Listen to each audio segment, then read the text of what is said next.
There's making an impression in training camp. And then there's what Shedeur Sanders just did. Let's not sugarcoat it. This wasn't your typical rookie shows flashes storyline. This was a surgical dismantling of the Cleveland Browns' first-team defense, orchestrated not by the presumed starter or even a high-drafted backup, but by a fifth-round pick who's been fighting for scraps behind a rigged depth chart. And somehow, he torched them, not with luck, not with gimmicks, but with precision, poise, and quarterback plays so polished it left players, coaches, and fans alike doing double takes. If you're into the real story and all the messy twists they don't show on highlight reels, go ahead and subscribe. And if you're sticking around to see how this Browns QB chaos plays out, you should definitely be subscribed. The highlight reel is already circulating, but the real story isn't just what Shedeur did. It's who he did it against, and why the Browns are still pretending it didn't happen. Because if you watched those reps, if you saw the composure, the reads, the way the offense moved under him, you already know the truth. Shedeur Sanders is the best quarterback on this roster, and the Browns' refusal to admit that, it's starting to look less like strategy and more like institutional denial. Let's rewind. Heading into training camp, the quarterback situation was supposed to be settled. The Browns had Dillon Gabriel, third-round pick, Oklahoma pedigree, mobile, coachable, safe. The kind of quarterback you can develop quietly.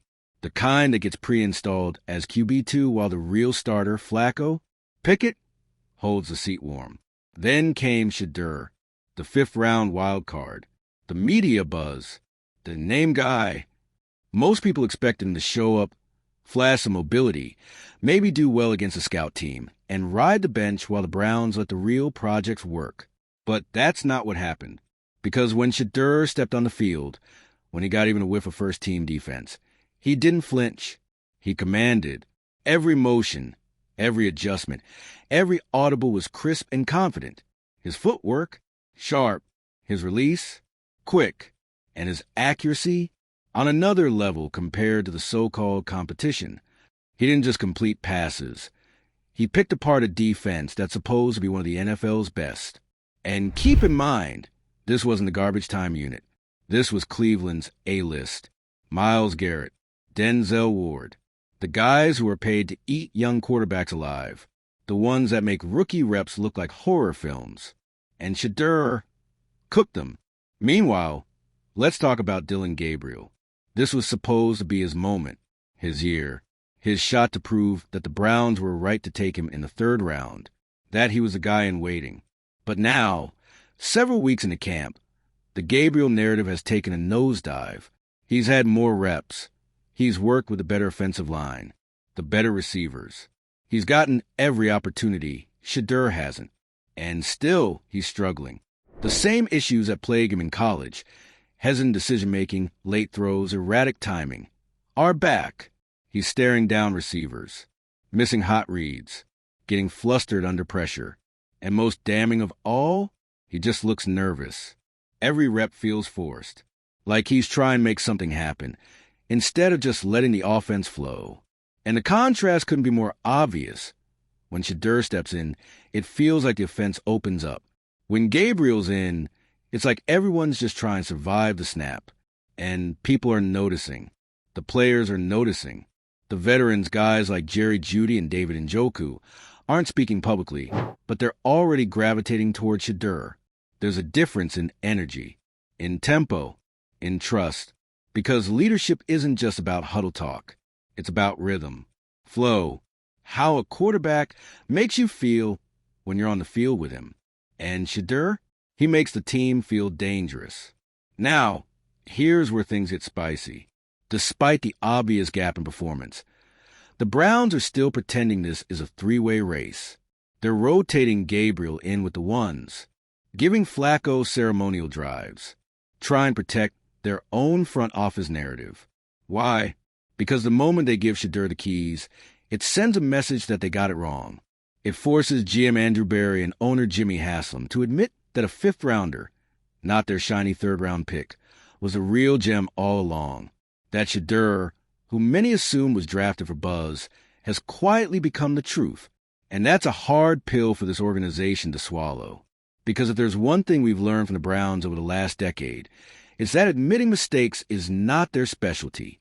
Just look at the history, how long they clung to Baker Mayfield, how they cycled through systems instead of fixing personnel, how they always seem to prioritize PR over progress. And now, they're doing it again. They're trying to manage Shedeur instead of unleashing him, keeping him on a pitch count while Gabriel stalls, hoping no one notices that the locker room is already leaning toward the rookie. But we do notice. We've seen the tape. We've seen the stats. And more importantly, we've seen the shift. Because this isn't just about two quarterbacks. It's about the future of the franchise. And here's the kicker. Shedeur is doing all this with the second-team offense. That's right. He's not even getting the reps he deserves. He's lighting up a top-5 NFL defense while throwing to guys who might not even make the final roster, running behind backup linemen, working with limited install packages. And still, he's dominating. Imagine what he'll do with the ones. With chemistry. With an offensive coordinator willing to build around him instead of manage him. That's the part that should terrify the rest of the league, and the part that should embarrass the Browns front office. Because they've got the guy. They just don't want to admit it. Let's talk intangibles for a second. Shedeur doesn't just play well. He handles everything like a pro. The pressure, the cameras, the noise. It's like he's already been in the league for 5 years. His interviews are composed. His answers are grounded. No ego. No panic. Just quiet confidence. Meanwhile, Gabriel is starting to crack. The body language is off. The pressers are short. The throws are late. And if you listen closely, you can already hear the excuses forming. Still adjusting to the playbook. Working through timing. Just trying to stay consistent. Translation? He feels the heat. And that's not the mindset you want heading into a real QB battle. Because when one guy is rising and the other is retreating, it's not a competition anymore. It's a countdown. So what happens next? Well, that's up to Browns. They can keep playing politics, keep splitting reps, keep pretending this is a decision that needs more time. Or they can make the move, make the call, name Shedeur Sanders the starting quarterback. Not in Week 8, not after a disaster loss to Pittsburgh, not when the fan base forces their hand. Now, because the worst thing Cleveland can do is waste this moment. You've got a rookie who's ready right now, who's earned it, who's done everything you didn't expect. And more, what's left to evaluate? What are you really waiting for? Permission? Validation? An excuse? Because the only thing Shedeur hasn't done is ask for the job. He's just taken every rep like he already owns it. And if you're being honest, he does. The Browns didn't find a quarterback. They stumbled into a franchise cornerstone. But instead of handing him the reins, they're busy juggling narratives and trying not to look foolish. Meanwhile, Shedeur Sanders is acting like the job's already his. Because on every meaningful level, it is. Let's talk about what that kind of disconnect does to a team. Because when the locker room sees one thing and the coaching staff insists on another, a weird tension sets in. Guys start second-guessing what they say in interviews. Players wonder if they'll get in trouble for showing too much praise. Nobody wants to admit it outright, but everybody knows. The Browns are holding back the best quarterback on the field. It's not subtle anymore. Not after what Shedeur did to the starting defense. Not when the second-team offense is suddenly the most exciting group in camp. Not when every reporter at camp walks away tweeting some variation of, "It's clear who the most polished quarterback is." Let's paint the full picture here. You've got Shedeur, who's getting backup reps, throwing into tighter windows, under heavier pressure, with less protection. And he's still efficient, still hitting hot reads, still commanding the huddle, still making the kind of throws you expect from a guy in his third NFL season, not his third week of training camp. And then there's Dillon Gabriel, still getting the cleanest pockets, the top-tier receivers, still working against vanilla coverage in 7 on 7S, and somehow still making it look difficult. Ball placement? Late. Reads? Slow. Leadership? Fading. But the reps? Oh, he's getting them. And that's what's driving fans and players nuts. Because there's no logic to it anymore. It's just protocol, a stubborn adherence to the plan that's already been torched by reality. Let's stop pretending. Shedeur Sanders isn't just in the conversation anymore. He is the conversation. Now let's talk impact. Because this isn't just about who throws a tighter spiral. It's about who lifts the entire building when he walks in. And Shedeur? He's shifting the energy of the entire Browns facility. You're hearing it from offensive guys, from veterans who've played with multiple quarterbacks, from receivers who are suddenly running sharper routes when number 5 is under center, from linemen who fight harder to give him a clean pocket. That's not coaching. That's belief. He's earned it by being locked in meetings and walkthroughs, in live drills, by being early to film, by asking questions, by acting like a starter, even when the coaching staff keeps giving the job to someone else. Meanwhile, Dillon Gabriel is still trying to find his rhythm. He's pressing, forcing throws, making poor reads, and it's not for lack of effort. The guy clearly wants it, but want isn't enough. Not when someone else is making it look effortless. This isn't bitterness. This isn't Shedeur fanboys taking over the timeline. This is what happens when someone forces the issue, not with drama or PR stunts, but with pure execution. Every throw, every rep, every read. That's what Shedeur is doing. And it's starting to embarrass the people who keep pretending Dillon Gabriel is still in the running. Let's go deeper. You know what happens when a rookie consistently outplays a higher pick. Internal politics start swirling. Front office guys who vouch for Gabriel get quiet. Coaches start giving non-answers. Player reps ask about trade options.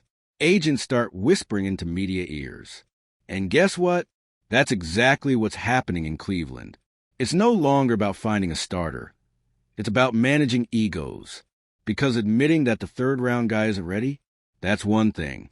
But admitting that your fifth-round pick is the best quarterback in the building, that's a tougher pill. It means your evaluation was flawed. It means your depth chart was built on the wrong assumptions. It means a guy you brought in as a project is already turning heads like a top 5 draft pick. And that kind of clarity, it scares people who are used to having more time. But football doesn't wait. The locker room is already moving. The fans are already asking. The media is already pointing it out in every headline. Shedeur Sanders is outperforming everyone, and it's not even close. So now what? Well, if the Browns are smart, they stop dragging this out. They end the charade. They sit Gabriel down and say, "Look, you gave it your best shot, but Shedeur's just ahead of schedule." They let the team rally behind the guy who's already doing the job, because the longer they wait, the more awkward it's going to get. Every day Shedeur shines while still technically holding the clipboard, the more this story becomes about organizational dysfunction instead of quarterback talent. And if that sounds harsh, think about this.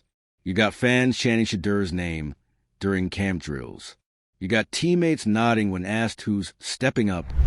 You got beat reporters openly writing columns questioning why the coaching staff is dragging their feet. The only people still pretending this is close are the ones trying to save face. Let's talk about the fan reaction, because that is where things have gone from excited to electric. The moment clips of Shedeur's throws against the starting defense hit the internet, the comment sections exploded.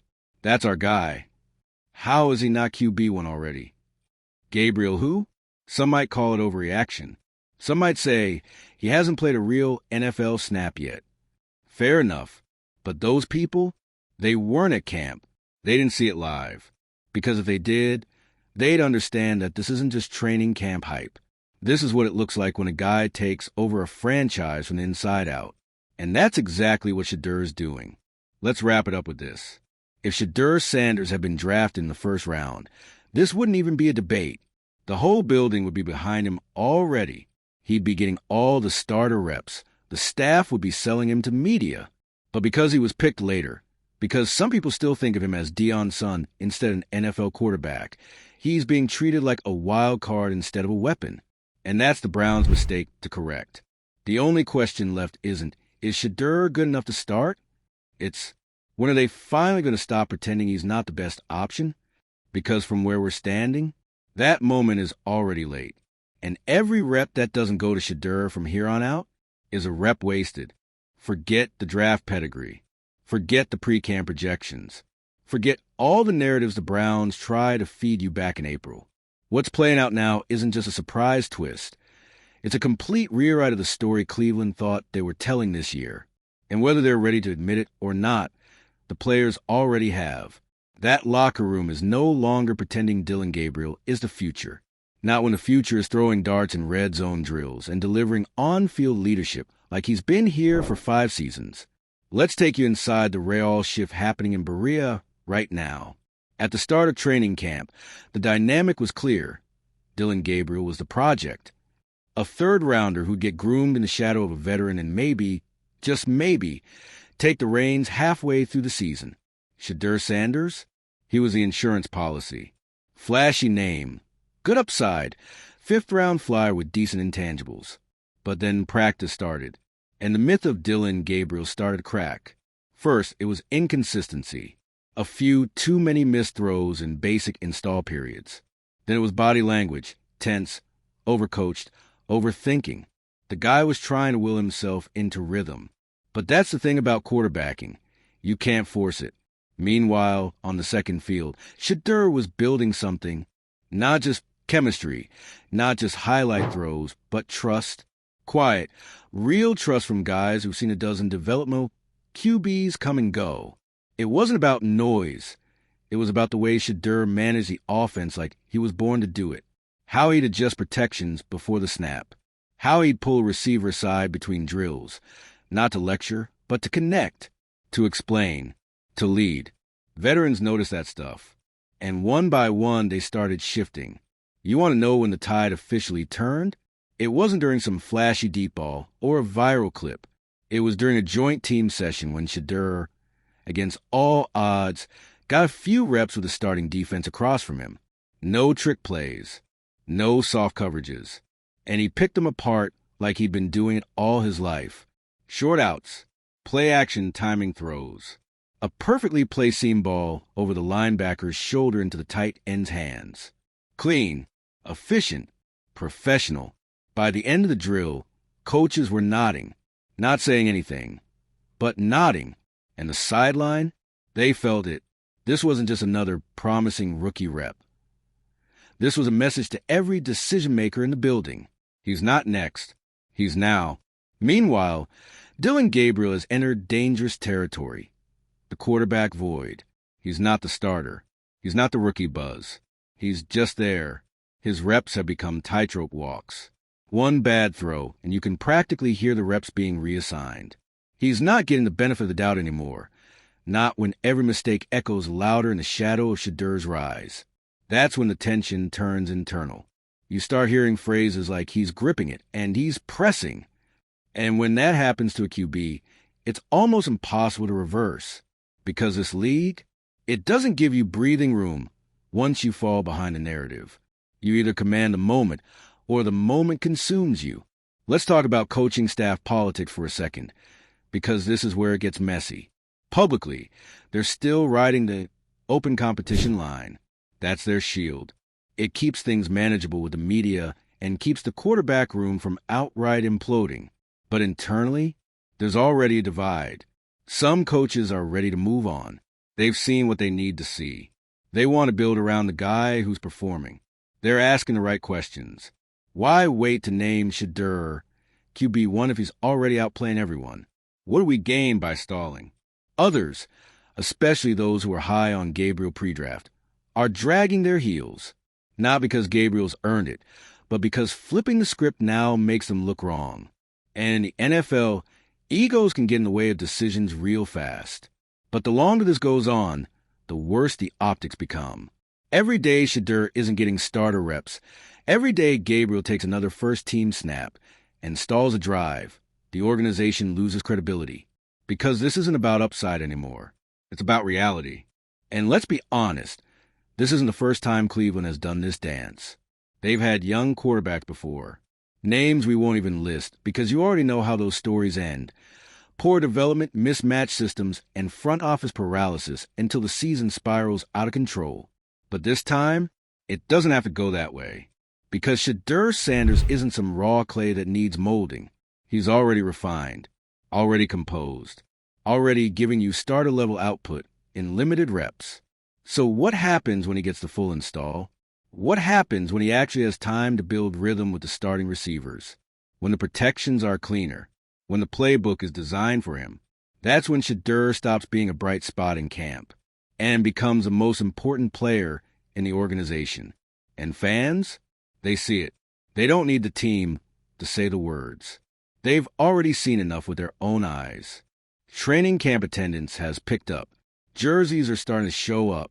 The comment sections are full of clips and timestamps and slow-motion breakdowns of Shedeur's release point and footwork. That's not noise. That's momentum.